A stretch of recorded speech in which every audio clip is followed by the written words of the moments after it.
Interface Video presents Fairfield Today.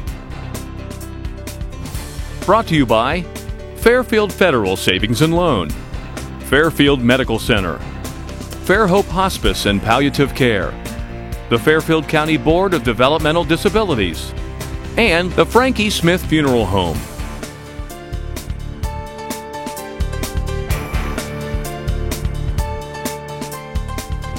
Hello friends, and welcome to Fairfield Today. I'm your host, Paul Jasson. Thank you for joining us today, and again, hope 2020 is going well for you as we're well into the new year, and it's a cold time as we tape today, sunny but cold outside here in downtown Lancaster. Of course, we're in the lobby of Fairfield Federal, right downtown. Second part of the show today is we're going to talk about a very special birthday planned for Lancaster's own General William Tecumseh Sherman. We'll talk to Mary Lawrence from the Heritage Association about that event coming up. That's the second half of the show.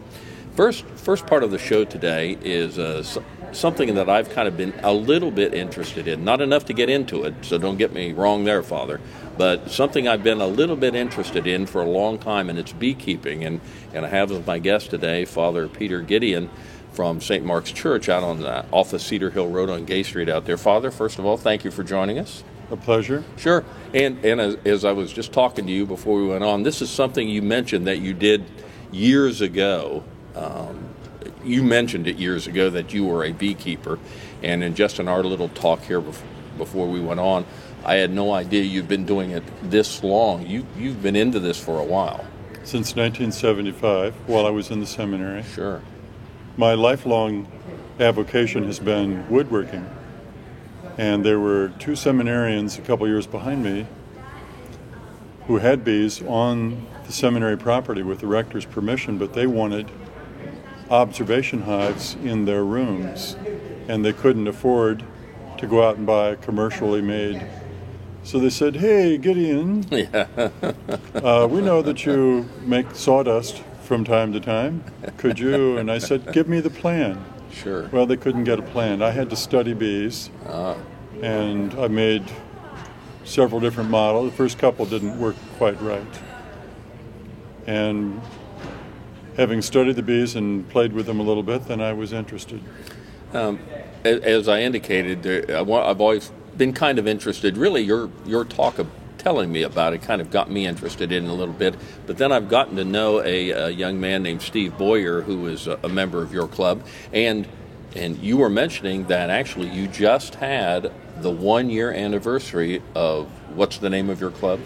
The Fairfield County Beekeepers Association. And you have, 80 members or something like that? About 80 members. Nice, after a year, very good. Yes. And it's my understanding that you go to the fair every year. Your club has a booth at the fair, and that's probably a great recruitment tool to get, at least initially, people interested in this. Well, at least it lets them know that we're there. We're Sure. on the map, and we have a meeting place. As certain interested parties decided to form this association, they sent notices or made phone calls out to various organizations, churches, whatever. Could we meet at your place? And I said yes. Shocking. You can meet at St. Mark. So on the third Tuesday evening, 6:30 p.m. at St. Mark. All are welcome. Do you have a social media presence, a website, Facebook? Do you have anything like that people can find out more? I would say search online, Fairfield County Bee. We probably do. Okay. You can find a lot about beekeeping online. Yes, you can. So or they're welcome to come to St. Mark on the third Tuesday at 6:30. Okay. We almost need more than 15 minutes to talk about this because there are so many things that I find interesting about it. So we know a little bit about how you've gotten into it. Tell me a little bit about bees. It's my understanding, in talking to some beekeepers, that bees actually communicate. They, in a sense, talk to each other. They don't have a voice, but when a bee has been out in the field and comes back to the hive, they go through a little dance procedure in the presence of other bees, and that dancing, in terms of its intensity, the number of body movements, etc., tells those other bees where that pollen or where that nectar came from. And sense that, and then they can go out. And just from that dance, they don't have to follow that bee there. They know longitude, latitude, distance. They know where to go. Because I've heard people say that they have like crabapple tree or something in their yard. Certain times of the year in the summer, it's just alive with buzzing. And they're pollinating. That's the whole point of that. They're not hurting the tree. They're not hurting the tree. They're either pollinating or they're gathering nectar. I've heard some of these gardening shows that are online, and one of them, a gentleman talks about what can people do to, for the environment. He's talking about planting trees. That's always a big thing. But then he says talk about also plant pollinators. Yes. And these are, I'm guessing, flowers that are good for the bees to keep that whole thing moving forward. Bees need pollen and nectar. They need protein, which is the pollen, and nectar, which is the carbohydrate. They feed both of those to the developing larvae. They also store the nectar as honey. And bees, unlike their first cousins, hornets, yellow jackets, bumblebees, etc., all the first cousins, the queen hibernates and the rest of the colony dies. Bees accumulate in Ohio typically 30 pounds or better of honey, and my understanding is that in the middle of the winter, outside this morning it's about 12 degrees, in the hive it's about 68 degrees. They're eating honey, they're flexing their flight muscles, and they're releasing heat energy to stay warm. So they're not hibernating.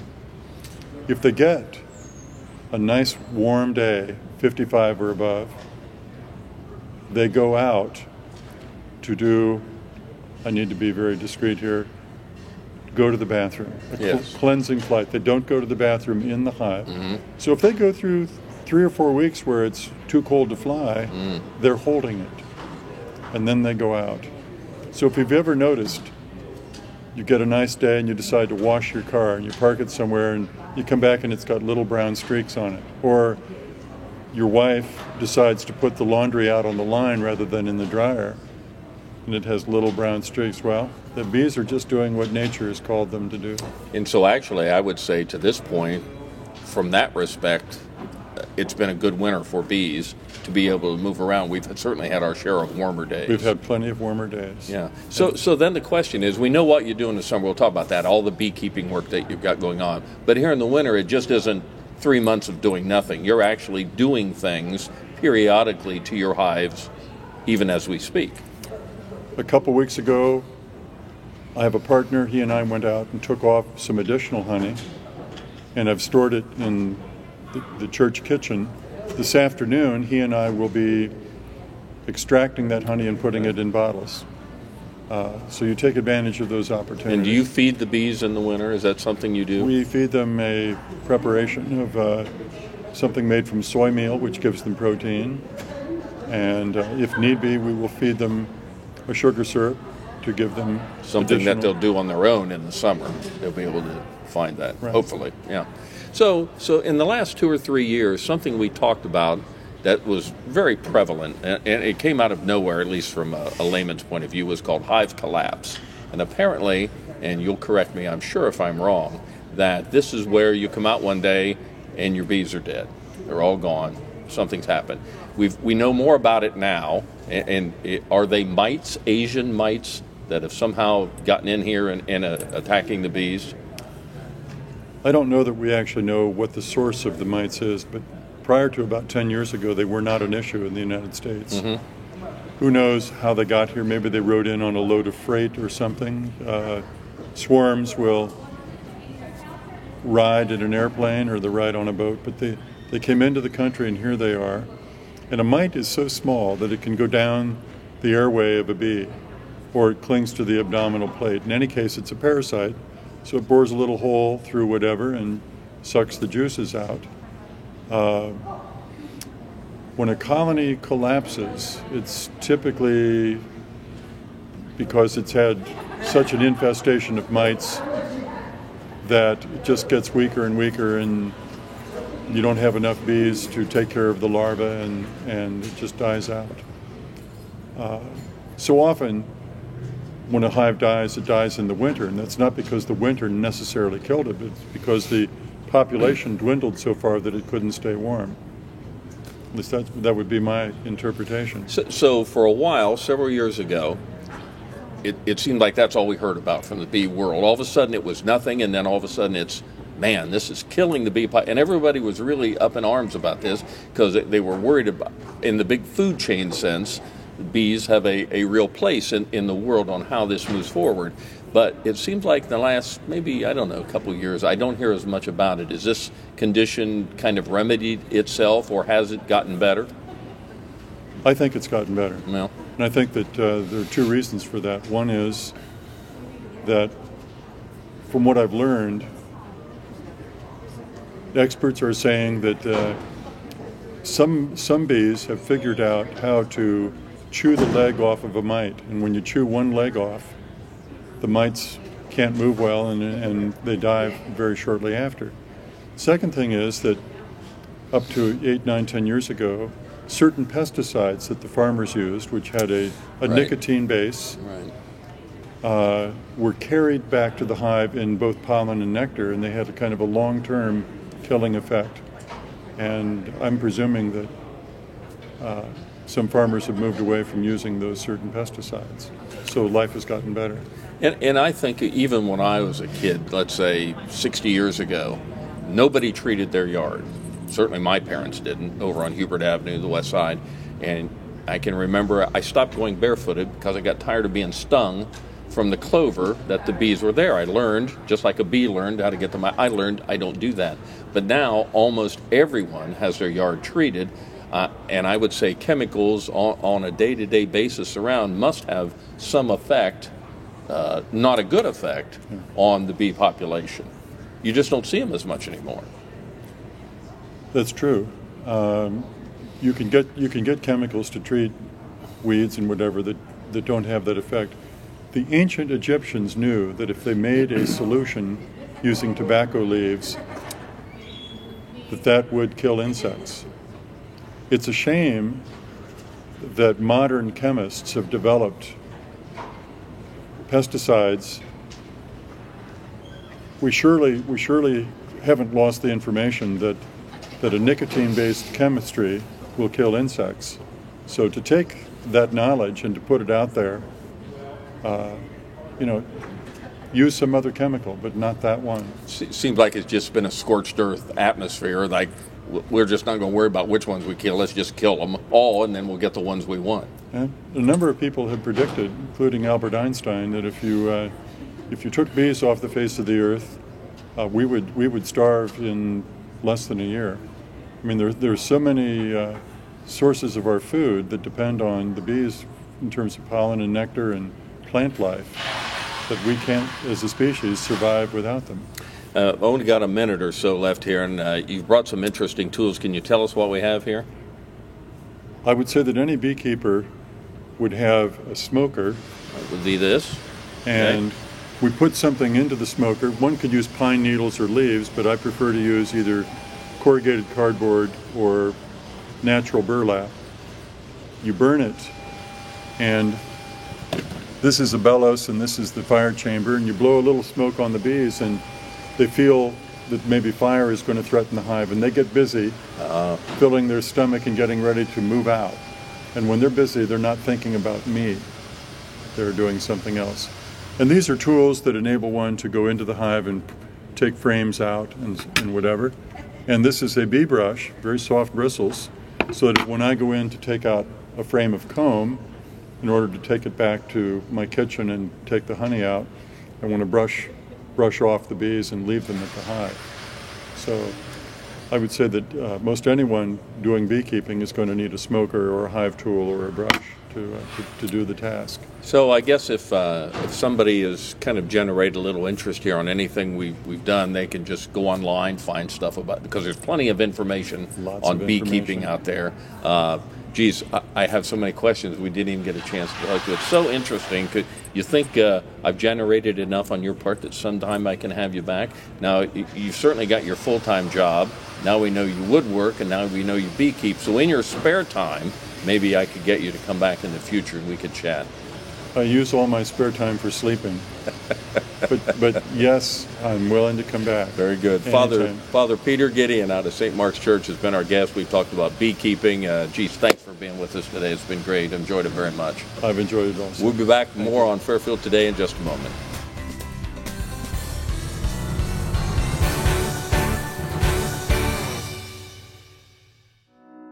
The Frankie Smith Funeral Home and Crematory in Lancaster and the Johnson Smith Funeral Home in Baltimore have a long and wonderful history of serving our community. Feel free to give us a call at 740-653-0652. Stop in and see us at either of our two locations, 405 North Columbus Street in Lancaster and 207 South Main Street in Baltimore. Respect for tradition, regard for change.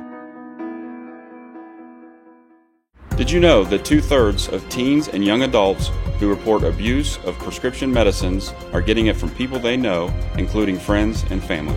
We need to remember to secure them in a safe place, even lock them up if necessary. Monitor your medications so you know exactly how many pills are in each bottle. And finally, keep track of your refills. If you are done with their use, properly dispose them to avoid abuse. You can do this in a number of ways. 1. Take them to a local drop box at the Lancaster or Pickerington Police Departments or at one of our drug take-back events. 2. Take the drugs out of their containers, mix them with cat litter or used coffee grounds in a container, seal and place them in the trash. Remember to remove all personal information from your pill bottles. Or 3. Check the prescription information regarding the specifics if the medication could be flushed, or call your pharmacist. Remember, if you are done with its use, properly dispose to avoid abuse. This message is brought to you by the Fairfield County Adam H. Board.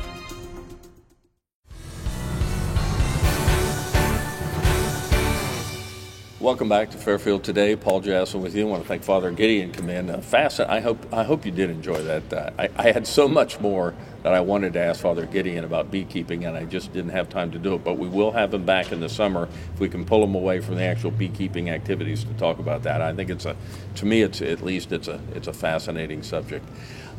We're downtown here at Fairfield Federal, and something I was looking at, and I think is pretty much going on for the month, is right behind us where we have the cameras and us set up.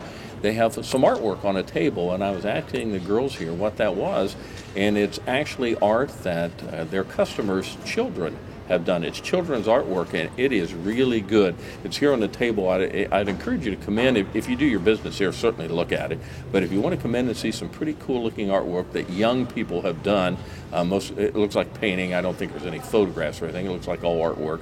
Very talented young people around here that have done that. That's right here in the lobby downtown of Fairfield Federal. And again, Fairfield Federal is such a good community neighbor and a sponsor. They do great stuff in the community. This is one more leg of that got a table over here with probably 15, 20 pieces of art. It looks pretty neat. I'd encourage you to come in and just look at it. I think you'll find it enjoyable. Every event that comes up in Lancaster, Fairfield County, anywhere, tries to have a hook, a signature phrase maybe, that when people say that or think of that, they think of this event.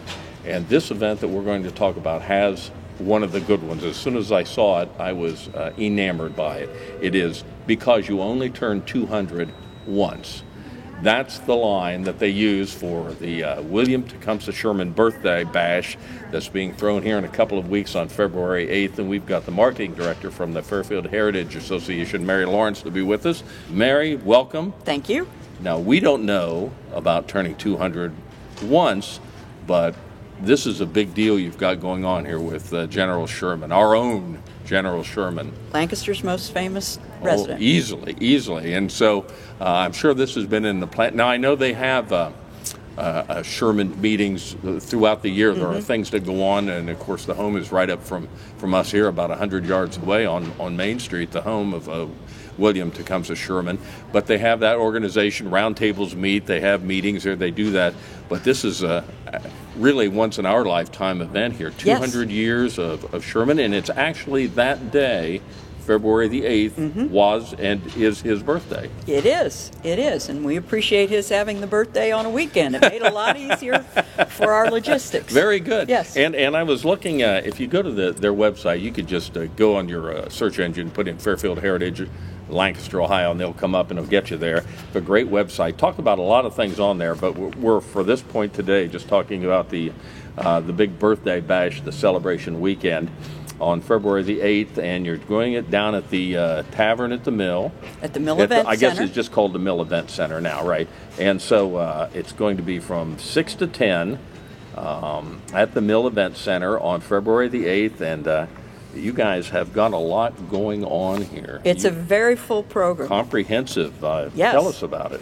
Well, besides having great food and drink, we've got different pieces to the evening plan. There's going to be a General Sherman look-alike contest. You could pick any period in the General's long life and seek to be his double, his living double. Wear something appropriate, I guess. Yes. Maybe have a beard. You wouldn't always have to have a beard. He wasn't always. Yeah, sometimes. Yes. And we've got a Civil War costume contest because we're encouraging people to wear Civil War dress. And some people really take a lot of pride in making sure they're accurately garbed. Sure. We've got, we will have Civil War trivia questions throughout the night. We'll have music, both from the Civil War era to contemporary. Yeah, both. Yes, Nice. Yes, we're multi-talented. All right. And we have 2 actors who are also professors from Genesee University in New York. Were those the ones that are in a picture on your website? Yes. They portray Grant and Sherman, which more than a few people have said that was the friendship that won the Civil War, because they were such good support to each other in times when both men were considering leaving the Army. And so they will be portraying actual conversations that Grant and Sherman had during the Civil War, and they'll be appropriately dressed. And they're very dynamic fellows, and that should, so they'll have 2 vignettes where they'll talk, reenact these conversations, so they'll be part of that. The confectionery is making a fabulous birthday cake. Scrumptious birthday Scrumptious birthday cake, and Gypsy Joe's is providing ice cream. Doesn't get any better. I know. So there's something for everyone for the whole evening. And we started this a year ago with his 199th birthday party, and we had it upstairs at the Ale House 1890. We packed it. And so we needed a bigger venue. That's a good thing. And we've sold tickets to people all over the country and even in Canada. So this has an appeal beyond Fairfield County. So that would be the next logical question is this is a ticketed event. You need to make reservations for this. How much and how do you go about it? Well, if you buy tickets ahead of time, yes, they're $40 a piece. Bargain. If you wait to buy them that night at the door, it's $45. Save $10 if you got a couple. Be smart. Nothing wrong with that. Be smart. Sherman would like that. Sherman would like that. Frugal with his money. He was frugal because money was never a sure thing in his life. Sure. And and he was also very much a social person, and he loved going out to dinners and dances and things. And so I would like to think that he would enjoy this party. And so we're very excited about that. Ellen, not so much. Ellen was more of a homebody and very pious and very attached to her church, but he would go out, and in fact, he and Mark Twain were part of the founders of the Players Club in New York City. He loved the theater. He loved Shakespeare. He hung around. The other founder was one of the other founders was Edmund Booth, brother of John Wilkes Booth. Was he the actor? They were both actors. The whole family were actors. Okay. And very successful. And so they created the Players Club, which was a club for people who appreciated acting. In fact, we've got some of the materials from the Players Club up at the Sherman House on the 2nd floor as we tell stories about the later part of his life. So we like to think this is an event for Sherman. And all through this past year, we've had events that are linked to this bicentennial. Leading up to this moment. Leading up to this moment. Sure. And of course, we'll keep doing events to get people excited about it. One of the things we've planned for the weekend is initiating a walking tour that we're calling Sherman's March Through Lancaster. I saw that on the website. That sounds pretty interesting. Dress appropriately. Right, because who knows what kind of... Could be a day like this. It would be great if we had a day like this. No. But we're offering it at 2 o'clock on Saturday and 11 a.m. on Sunday. And what it is it's a walking tour around Square 13, Yes. but in the eyes of Sherman and the people who interacted with him, because most of those buildings were there before he left for West Point. Okay. They were very much part of his childhood, whether you're talking about his family home, his sister's stately home that was erected next door, and his foster father's home up at the corner. And the Ewings and the Shermans were very close. It was Charles Sherman, Cump's dad, who brought Thomas Ewing to Lancaster to be part of the Changed Lancaster again changed immensely. Lancaster. He was one of the most successful lawyers in the country, and where Charles Sherman wasn't great at making money, Thomas Ewing was. And in fact, and he was a U.S. Senator. He was the first Secretary of the Interior. He was Treasury Secretary during the brief term of William Henry Harrison, and would have had a chance to be his vice president, but nobody thought much of being vice president. And he thought, oh, my wife wouldn't want to go to Washington. Well, she reminded him later, that might not have been such a bad job. But so he's a towering figure. We've got Stansbury's home around the corner, and of course he was very much involved with Sherman and the Ewings in later life. You just go around the block, and there are all these people who are interesting souls, and they all created the William Tecumseh Sherman that we know. You mentioned he was good friends with Mark Twain. I remember years ago I went to Greenfield Village up in Dearborn. I think it's Dearborn, Michigan. But they had a picture in the Henry Ford Museum, and in this picture are 4 or 5 people. It's like Thomas Edison, Henry Firestone. These people are just sitting Henry around Ford? having lunch. Henry Ford having lunch together, and that's probably what it was in Sherman's world. If you had a picture of that, you'd see at different times people now who are legendary. Yes. And they were just buds. Yes, and when Sherman married Ellen Ewing in Washington, D.C. at Blair House, which was where the Ewings were staying at that time, it was a society wedding because of Ewing, not because of Sherman, because he was just an officer that Just a lowly... calling nobody. But the president came to that wedding. I believe Henry Clay he was particularly close and gave him gifts. So that was a star-studded wedding because of Ellen and her dad. And when Lancaster's starting out in the early days, the Sherman House, where Charles and Mary Hoyt lived, it was one of the hubs for entertaining big names. They were from Connecticut. They were well educated, and their place was known as the place that was a real social gathering. And then after Charles Sherman dies in 29, that kind of moves over to the Ewing Mansion and to the McCracken Mansion. And because we were on Zane's Trace, it was the way you went from Kentucky to Washington, D.C. We were on the main highway. Yeah. And so a lot of luminaries came through and stayed with our people here in Lancaster. Well, it's going to be a tremendous birthday bash. Remember, you only turn 200 once. It's coming up Saturday, February the 8th, down at the Mill, the event center down there. And tickets are $40. Where can they be purchased? They can be purchased online at the Fairfield Heritage Association or by dropping by our office. We're located in the back of the entrance is in the back of the Georgian Museum, and those are the 2 places we're selling tickets.